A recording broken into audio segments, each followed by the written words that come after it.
आज आम चतुर्थ श्रेणी साहित्य कलिकार टिकी टिकी पाठर अभ्यास प्रश्न उत्तर कार्य आलोचना करवा। प्रथम एक रक समुद्र किपरि सृष्टि होइछि बोली कवि कहिसंती।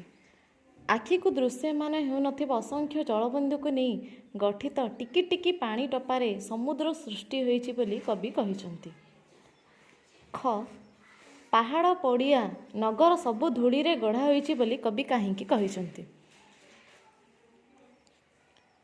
ए पृथ्वी टिकी टिकी धूलिकणा को नहीं सृष्टि होइछि। ସେହି ଧୂଳିକଣାର ଉପାଦାନରେ ପାହାଡ଼ ପଡ଼ିଆ ଓ ନଗର ସବୁ ଗଢ଼ି ଉଠିଛି।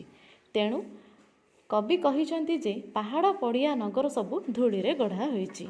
ଗ ଜଙ୍ଗଲ କିପରି ଲୋକମାନଙ୍କର ଉପକାର କରିଥାଏ।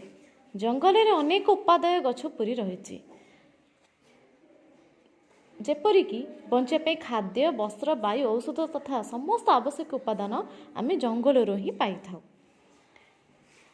ଘ ତଫା କରନ୍ତି କ୍ଷିତି ପଦଟିର ଅର୍ଥ କ'ଣ?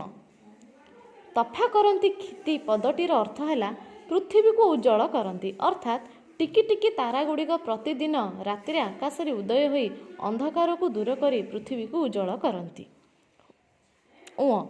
ଦୟାମୟଙ୍କ ଚର କହିଲେ କ'ଣ ବୁଝାଯାଏ? ଅନ୍ୟ ଜୀବ ପ୍ରତି ଦୟା କରୁଥିବା ବ୍ୟକ୍ତିଙ୍କୁ ଦୟାମୟଙ୍କ ଚର କୁହାଯାଇଥାଏ। ଚ କ'ଣ କଲେ ଆମର ଜୀବନ ସାର୍ଥକ ହେବ? କୌଣସି ଜିନିଷ ଯେତେ ଛୋଟ ହେଲେ ମଧ୍ୟ ତାହା ଅଲୋଡ଼ା ନୁହେଁ। ଆମେ ସବୁ ଟିକି ଟିକି ପିଲାମାନେ ନିଜକୁ ଛୋଟ ଭାବିବା ନାହିଁ।